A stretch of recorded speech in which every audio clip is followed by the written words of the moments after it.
नमस्कार, आप देख रहे हैं द डेली न्यूज और हमारे साथ जुड़ रहे हैं कैमूर के चैनपुर विधानसभा के भावी प्रत्याशी समाज सेवी नीरज पांडे। नमस्कार पांडे जी, स्वागत है द डेली न्यूज में। नमस्कार नमस्कार भाई, आपको भी हमारी तरफ से ढेर सारी शुभकामना, आपके न्यूज चैनल को और आपको भी। पांडे जी, आपका परिवार सर्विस लाइन में है, आपका अच्छा करियर हो सकता था, आप क्यों राजनीति के तरफ क्यों रुझान लिए? देखिए बड़े भाई, मैं यही कहूंगा कि हर आदमी का अपना कुछ न कुछ एक सोच होता है। ये सही बात है कि हमारा परिवार सर्विस लाइन में रहा। हमारे पिताजी 4 भाई रहे और चारों लोग बिहार प्रशासनिक सेवा के पदाधिकारी रहे और हमारे घर में जो भी हमारे भाई हैं सब लोग सर्विस लाइन में ही हैं। लेकिन मेरी एक बचपन से भगवान का गुण कह लीजिए, आशीर्वाद कह लीजिए या उनके द्वारा दिया गया ये कि समाज सेवा के कार्य के लिए ही शायद मुझे इस धरती पर भगवान ने मुझे यहाँ भेजा है। और मैं उस चीज को महसूस किया अंदर से। मुझे लगा कि नहीं, हमारे घर में तो लोग सर्विस में है ही, अब मुझे अब समाज सेवा के क्षेत्र में जाना चाहिए और हर वैसे जो गरीब, असहाय, लाचार और बेबस किस्म के लोग हैं उन लोगों की सहायता और उन लोगों की मदद करनी चाहिए। इसलिए समाज सेवा के क्षेत्र में मुझे आने की जो है अपने अंतरात्मा से एक आवाज आई कि मुझे इस क्षेत्र में जाना चाहिए और इस क्षेत्र में जाकर मैं कुछ बेहतर कर सकता हूं अपने इस जिले के लिए, अपने चैनपुर विधानसभा क्षेत्र के लिए। इसलिए मैं इस क्षेत्र में आया। आप समाज सेवा में कितने वर्षों से लगे हुए हैं? समाज सेवा करते मुझे लगभग 10 साल हो गया, जिसको एक दशक कह सकते हैं आप। पिछले एक दशक से मैं कैमूर के हर दबे कुचले गरीबों का आवाज बन करके रहा और लोगों की सेवा निस्वार्थ भाव से, बिना किसी सोच के, मतलब अपने अंतरात्मा की आवाज पर लोगों की सेवा मैं करता रहा।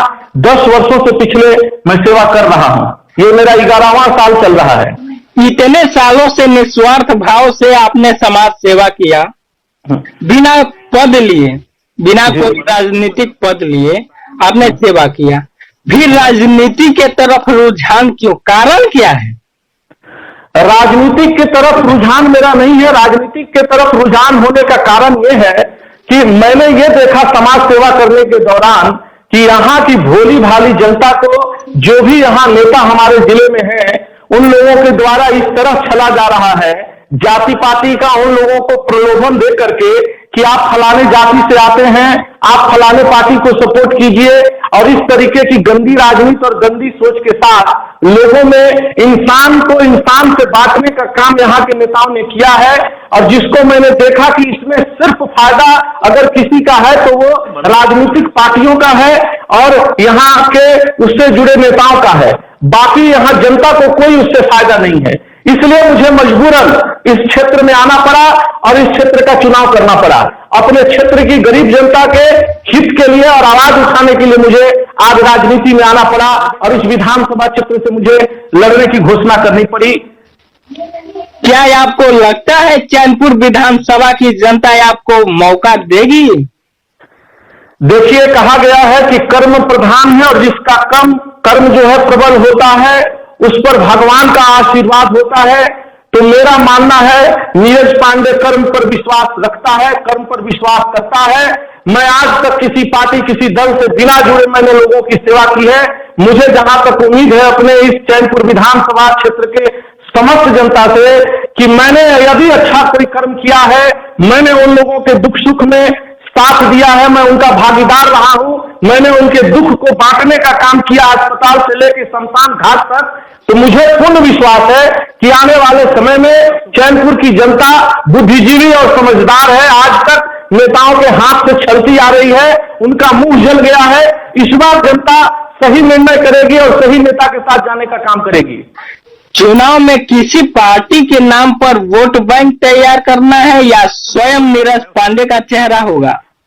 देखिए, आपका जो सवाल है कि राजनीतिक पार्टी का सिंबल होगा कि नीरज पांडे का चेहरा होगा, तो मैं आपको बता दूं कि मुझे जनता का इतना स्नेह और प्यार मिल रहा है और मेरी लोकप्रियता है हर एक जाति में, हर एक मजहब में, हर एक धर्म में। मैं किसी जाति और धर्म को बांट के चलने वाला इंसान नहीं।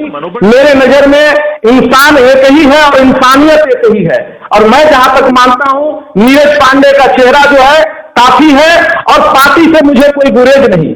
यदि जो पार्टी ये समझती है कि ये चेहरा हमारे लिए उपयोगी है या हमारे काम आ सकता है, तो उनका हार्दिक अभिनंदन और स्वागत है।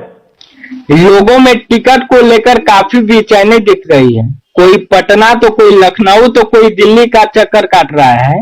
क्या आप भी इन लोगों में से हैं? टिकट को लेकर आपकी क्या प्रतिक्रिया है? मेरा मानना है कि यदि जो पढ़ने वाला लड़का है वो अपनी पढ़ाई में ध्यान दे और वो अपने एग्जाम पर ध्यान दे, वो कॉपी कहाँ जाएगा और कहाँ से कॉपी आएगा उस पर ध्यान देने की जरूरत नहीं है। तो नीरज पांडे क्षेत्र में जो डायरेक्ट मतदाता हैं, जो मालिक है, जो बनाता है, जो सरकार गिराता है, नीरज पांडे डायरेक्ट उससे जुड़ा हुआ है। तो टिकट का चक्कर लगाने का काम मेरा नहीं है। मुझे जिस दिन टिकट मिलना होगा मैं उस योग्य हो जाऊंगा तो टिकट खुद ब खुद चलकर मेरे पास आएगा और टिकट के लिए मुझे बुलाया जाएगा, मैं जाऊंगा वैसी स्थिति में।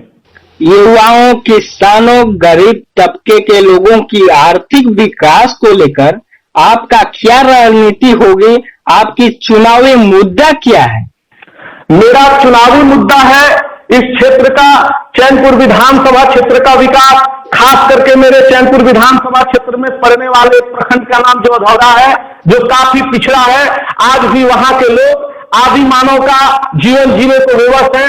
ना वहां बिजली है, ना वहां पानी है, ना वहां संचार की व्यवस्था है। आज भी लोग वहां माथे पर 10-10 तसली रख के वहां की महिलाएं, हमारे माताएं बहन लेकर के अपने घर जाती हैं, तब जाके खाना बनाती हैं। ये जितना भी दावा सरकार की ओर से किया जा रहा है कि विकास की लहर दौड़ रही है, विधायक के द्वारा, सांसद के द्वारा किया जा रहा है, ये सब खोखला है।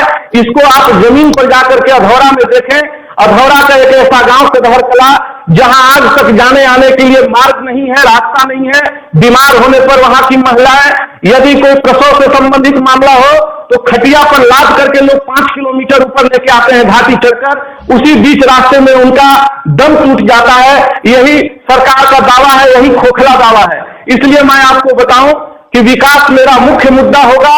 अधौरा का प्राथमिकता मैं इसलिए दूंगा क्योंकि मेरा 3 प्रखंड जो है, चांद, चैनपुर और भगवानपुर, वहां की स्थिति बेहतर है। वहां बिजली पानी जो भी है, वहां की व्यवस्थाएं ठीक ठाक है, लेकिन अधौरा जो है काफी पिछड़ा हुआ है। तो पहला विकास होगा। और दूसरा, जो जातिगत समीकरण के तहत यहाँ के नेताजी लोग गंदा खेल खेलते हैं जाति और बिरादरी के नाम पर, उस खेल को मैं समाप्त कर दूंगा। चैनपुर विधानसभा क्षेत्र में हर मतदाता अपने आप को सिर्फ मतदाता समझेगा कि मैं मतदाता हूं, मैं किसी बिरादरी से नहीं आता, मैं किसी जाति से नहीं आता। और लोकतंत्र के इस महापर्व में अपने मत का प्रयोग मैं सही प्रत्याशी को चुनने के लिए करूंगा, ना कि मैं किसी जात को और किसी पार्टी को देख के मैं ईवीएम का बटन दबाऊंगा। मेरा मानना है कि लोगों को इतना समझना चाहिए कि जिस प्रकार डॉक्टर जो जिला मुख्यालय में हमारे बैठे हैं या पटना में बैठे हैं, वो लोग इलाज के दौरान जब जातिगत भावना से नहीं इलाज करते, वो जाति देखकर दवा नहीं लिखते, तो वैसे ही मतदाताओं को जाति देख करके मतदान नहीं करना चाहिए, उसकी क्वालिटी देख के मतदान करनी चाहिए और उम्मीदवार को देखना चाहिए कि उम्मीदवार में कितना दम है। और रहा सवाल किसान भाइयों का, तो किसान भाइयों के लिए आने वाले समय में आप सभी का आशीर्वाद और प्यार रहा। मैं चैनपुर विधानसभा क्षेत्र से निर्वाचित होकर यदि पटना जाता हूं तो आने वाले समय में मेरी बहुत सी रणनीति है। जब मैं कुछ नहीं हूं तब मैं इतना सोचता हूं, जिस दिन मैं हो जाऊंगा उस दिन मैं लोगों के लिए अपना खून पसीना सब एक कर दूंगा अपने चैनपुर विधानसभा क्षेत्र की जनता के लिए। आप युवाओं के लिए क्या करना चाहेंगे? युवाओं के लिए जो बेहतर से बेहतर हो पाएगा, क्योंकि आज के डेट में हर जाति, हर धर्म, हर कौम का युवा मेरे साथ है और युवाओं का मेरे साथ भरपूर सहयोग है। मेरे भाइयों का बड़ा स्नेह और प्यार मेरे साथ रहता है युवाओं का, और युवा शक्ति मेरे साथ है। क्योंकि मैं युवा हूं इसलिए युवाओं में मेरी काफी लोकप्रियता कह लीजिए, भाईचारा कह लीजिए, अपने भाई की तरह सब लोग मानते हैं मुझे। उन लोगों के द्वारा जो भी समस्याएं मेरे सामने एक विधायक के रूप में लाई जाएगी, मैं अपनी क्षमता से बढ़कर के उन लोगों के लिए काम करने का काम करूंगा। शिक्षा, स्वास्थ्य, सिंचाई, कमीशन खोरी, भ्रष्टाचार को लेकर आपकी क्या रणनीति होगी? कमीशन खोरी का जहां तक सवाल है, वो आने वाले समय में वो आप लोगों को दिखेगा कि किस प्रकार नीरज पांडे चैनपुर विधानसभा की तस्वीर और तकदीर दोनों बदलने का काम करेगा। जनता के आशीर्वाद से, आप लोग के प्यार से, शिक्षा से लेके, स्वास्थ्य से लेके, सिंचाई से लेके हर क्षेत्र में विकास होगा, विकास की लहर दौड़ेगी। इसलिए दौड़ेगी, मुझे ये नहीं देखना कि किस गांव में किस जाति के लोग रहते हैं। मुझे पता है कि मैं सबके मत से जीत कर आया हूं और मेरे ऊपर जितना एक पासवान का अधिकार है, उतना ही एक चमार का है, उतना ही एक मुसलमान का है, उतना ही एक ब्राह्मण का है, उतना ही एक राजपूत का है। हर जाति का मेरे ऊपर समान अधिकार होगा, क्योंकि मैं उनके क्षेत्र का प्रतिनिधि रहूंगा। और प्रतिनिधि किसी जाति और किसी समुदाय का नहीं होता है, सबका होता है, सबका साथ रहेगा और सबका विकास होगा। चैनपुर विधानसभा में कई दार्शनिक व पर्यटक स्थल से लोगों की कई उम्मीदें जुड़ी हुई हैं। उनके विकास को लेकर आपकी क्या प्रतिक्रिया है? देखिए, चैनपुर विधानसभा क्षेत्र में पड़ने वाले अधौरा प्रखंड अंतर्गत न जाने कई ऐसे पिकनिक स्पॉट हैं। आप देख सकते हैं, बिहार में राजगीर, बोधगया, नवादा का ककोलत एक झील झरना है, वो काफी हाईलाइटेड है। तो आने वाले समय में पिछले विधायक और सांसदों के द्वारा इस पर कभी फोकस नहीं किया गया। अधौरा की जनता वन सेंचुरी से तो परेशान है ही, वहां कम से कम वैसा टूरिस्ट स्पॉट अगर बनता तो वहां के लोगों को रोजगार मिलता, वहां लोग बाहर से सैलानी आते तो वहां के लोगों की बेरोजगारी दूर होती। इस पर मैं यहाँ की जनता का इस बार आशीर्वाद प्राप्त होगा तो मैं विशेष पहल करके राज्य सरकार और केंद्र सरकार से बात करके अधौरा में विकास के लिए, खास करके प्रकृति की जो मनोरम छटा हम लोगों को मिली है उपहार में, भगवान ने जो दिया है इस कैमूर को, उसको हम लोग संजो के रखने का काम करेंगे और उसको हम लोग विकसित करेंगे आने वाले समय में। आपने कहा पहाड़ी क्षेत्रों का विकास नहीं हो रहा है, कारण इसका यही है कि जो वन सेंचुरी एरिया है इसको हटाया जाए। तो इसको लेकर के आपकी क्या रणनीति होगी? देखिए, अभी मैं उस जगह पे नहीं हूं। आने वाले समय में मैं सभी चीजों को कानूनी रूप से, कानूनी प्रक्रिया के तहत समझूंगा और जो न्याय उचित होगा मैं अपने इस क्षेत्र के अधौरा के वनवासी भाइयों को, मैं उन लोगों को जितना हो सकेगा मैं इस मामले में इंसाफ दिलाने का काम करूंगा राज्य सरकार से बात करके। राजनीति में सबसे अलग क्या करना चाहेंगे जो लोगों की हित में हो? राजनीति में सबसे अलग तो मेरा सामने दिख रहा है कि पहली बार कैमूर के इतिहास में होने जा रहा है कि कोई नेता हर जाति और हर समाज को एक साथ लेके चलने की बात कर रहा है। यहाँ वैसे बातचीत जब की जाती है तो किसी जाति को बाघ बोलता है, किसी जाति को बकरी बोलता है, कहता है कि बाघ और बकरी एक नाव पे नहीं आएगा। मैं दावा करता हूं कि बाघ बकरी को छोड़िए, पूरे जानवरों को, पूरे लोगों को एग्जाम्पल के रूप में लोग देते हैं कि बाघ बकरी है। मैं कहता हूं कि सभी मेरे जितने मतदाता भाई हैं वो सबसे पहले इंसान हैं, उनके रगों में दौड़ने वाला खून एक है, उनकी सोच एक है। सिर्फ नेताओं के द्वारा उनको भटकाया जाता है। आने वाले समय में जाति पाति का बंधन यहाँ टूट जाएगा और अपने आप में बहुत बड़ा मिसाल पूरे बिहार के लिए होगा और पूरे बिहार चैनपुर विधानसभा से सीख लेगी कि जातिगत समीकरण के अलावा भी अगर विकास करने वाला इंसान हो तो उसे जनता पसंद करती है। चुनाव से पहले कई वादे होते हैं, कई उम्मीदें होते हैं, जीतने के बाद वो पटना जाने के बाद तो उम्मीदें पर पानी फेर देते हैं। कई लोगों को इससे बहुत उम्मीदें होती हैं अपने नेता से कि हमारे क्षेत्र का विकास हो, तो वो उस उम्मीदों पर पानी फेरते हुए नेता गायब हो जाते हैं। इस पर क्या आपकी प्रतिक्रिया है? देखिए, ऐसा है कि वैसा काम वैसे ही नेता करते हैं जो चुनाव जीत के जाने के बाद पटना जाके सब भूल जाते हैं। मैं आपको बता दूं, मैं अपने शौक से, अपने अंदर से मेरी ललक है, मैं अपनी ललक से लोगों के बीच सेवा करने आया हूं और मुझे पटना जाके भूलना तो दूर की चीज है जीतने के बाद। आज मैं नहीं जीता हूं तब मैं 10-11 वर्षों से बैठ करके दिन रात लोगों की सेवा में, लोगों के दुख में सुख में हमेशा खड़ा रहता हूं। ये तो जनता को खुद ही आंख से दिख रहा है और उनका अंतरात्मा ही जानता होगा कि आने वाले समय में जो व्यक्ति बिना किसी पद पर रहे, जनता का इस प्रकार से सेवा करता हो, तो आने वाले समय में जब जनता उसको शक्ति प्रदान करेगी, उसको आशीर्वाद देगी, उस वक्त वो आदमी कितना काम करेगा। मैं जनता से सिर्फ एक चीज मांग रहा हूं कि वो जनता मुझे सम्मान दे।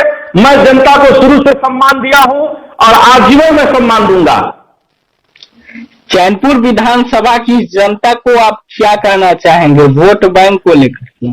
चैनपुर विधानसभा क्षेत्र की जनता से मेरा विनम्र निवेदन है, आग्रह है, आप सबों से हाथ जोड़कर विनती है कि इस बार आप अपने क्षेत्र का विकास देखिए, जाति और पार्टी के मोह माया में न पड़िए और नेताओं की बात में ना आइए।